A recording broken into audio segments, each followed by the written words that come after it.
right. So, what am I going to do in this case? Yeah.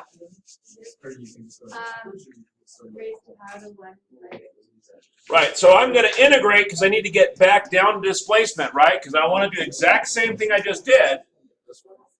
So I have to integrate to do it, right? So then I would raise this power by 1, divide by the power I get. Hopefully I get the same formula. Yes, I did. Plus C. Now that is my generalized formula. But I'm interested from where to where?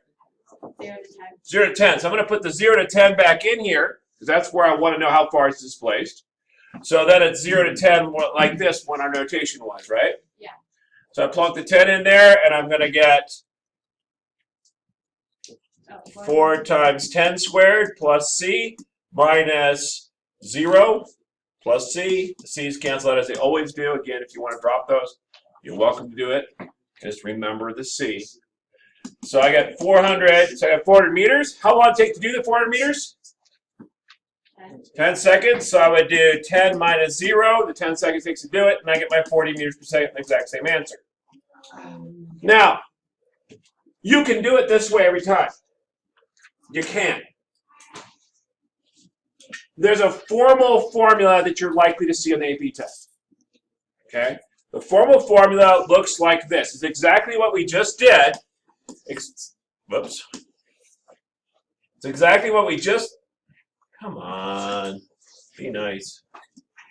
Okay. It's exactly what we just did. Here's the way you would go about this. They say the following. They say, all right, we ought to divide by 10 at the end, right? That's 10 minus 0 from the very beginning. So they're going to say 1 over, it's B minus A, B being the second time, A being the first time. The integral from A to B of f of x dx. So if I want to find the average, terrible writing, average f of x, this is how I go about it. I just formally just write down 1. So if I did this, what we just did, I would simply plug it in the formula. I go 1 over 10 minus 0, that's going to be my divided by, integral 0 to 10 of the function 8t dt in this case. Right? And that would plunk out the right answer. Does that make sense? Now, a special hint worth 2 points about on half the AP tests. If you see a formula right there, write 1 over, I don't care, 117 minus 16, integral blah, blah, blah, dt. What are they at? And then they're always ask the same question. What does this mean? It's the average, whatever that is. Does that make sense? From this time to this time, whatever they are. Does that make sense? That's what, and they do this all the time. I'm going to probably give you several examples where you're going to see it. They almost always do it left and right rim on sums, which is kind of annoying. So, expect to see that soon. Good? Happy? Make sense? All right, everybody find some averages. I got 47 and 49 for you to find some averages on. Wow. Do we have to do So what? do you want to show us that? I think you should just go right to here. I think you're less likely to make a mistake. Now that said, if you did it the other way, there's nothing wrong with doing it the other way, right? You're actually showing understanding.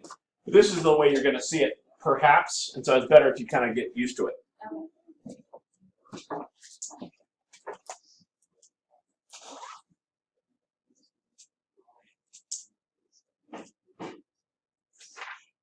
Now we got the second fundamental theorem of calculus to learn.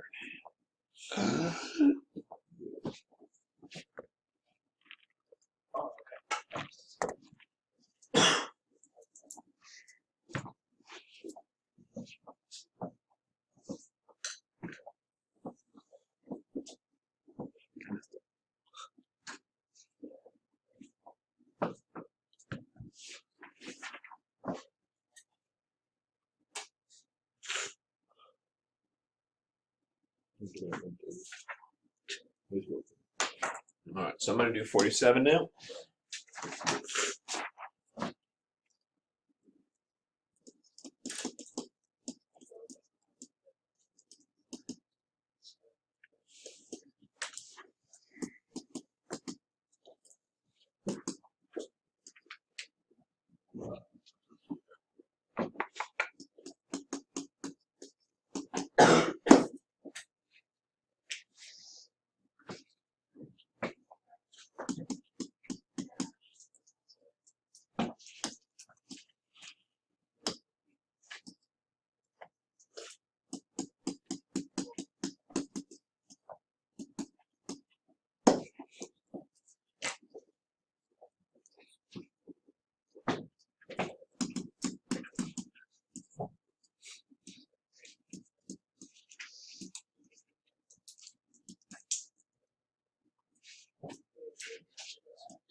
next to the third non x squared on your. Oh, aha! And I should divide it by 3. What the heck did I do? Whoa, bad news. Bad news. Then I divide by 3, right? Yeah. I didn't get that either. Wow. Very focused on things that don't matter. All right, so then I plug in a 2, so I get 8 minus 8/3 minus -8 plus 8/3.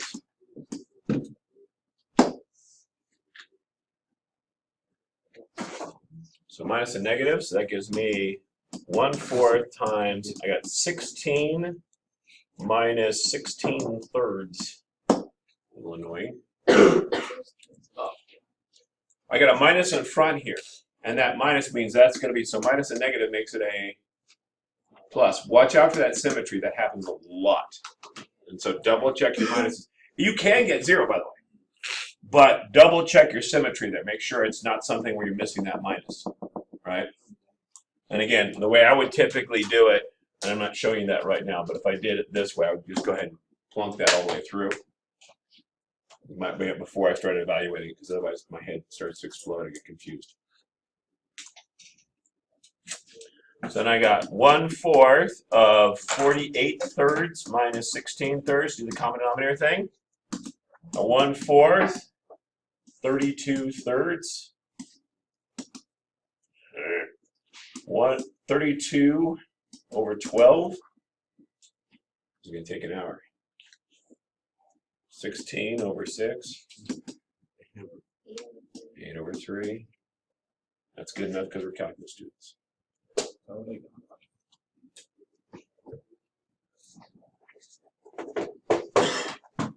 Good? Got how to do these? Now, I don't give you enough problems in these, but remember them. I'm going to put it on the test. I'm going to ask you the average. What's the average? It's the 1 over b minus a, the integral of the function itself, dt. Okay? We've poked around this enough times. You guys are getting pretty good on it, so we'll go ahead and move on. All right, I'm going to ask you to do something totally bizarre. I would like you to do the following. I'd like you to do the first 2 problems on the back without me commenting too much. I've got the integral from 0 to x. I need a darker pen. Cosine t dt. Sammy, what do I get when I do this? Or negative sine x. Negative sine x minus, well, let's actually, we're jumping too many steps. The front row's like, what? I thought the just sine. I thought it was sine. Yes. Careful. The derivative of, oh no, we just regular sine. You're right, I'm wrong. All right, so it'd be positive sine. My bad. So a positive sine, right? Because the derivative of sine is cosine, right? It's the derivative of cosine that gives me the negative weird thing that I have to go backwards on. Does that make sense? And that's from plus c from 0 to x, right?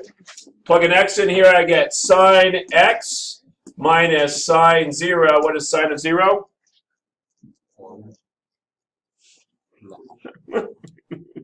Anybody know what the sine of 0 is? 0. 0. Good call. Thank you. It is. All right, flippers are up their mouth in the front row. All right, now I want you to take the derivative of the same function. Go. Wait, that's the Derivative with respect to x of this exact same function. wow. So this would be cos. Well, it started off as a t, but we had to put an x in here, right? So it's now cosine of x, So now it's cosine of x. but it just changed. That's weird, isn't it? What is it, right? That's. We just did all the steps. Which step do you disagree with? You now have cosine of x. Okay. So the derivative with respect to x, so from 0 to x of cosine t dt gives me cosine of x. Now, if one were looking from outer space, what would be a much faster way to do this if the pattern holds? T equals x. Take the t out and replace it with an x and call it a day. Write down the exact same function. Why does that work, Stephanie? I'm not gonna Why do I start with cosine and end with cosine? What did I just do?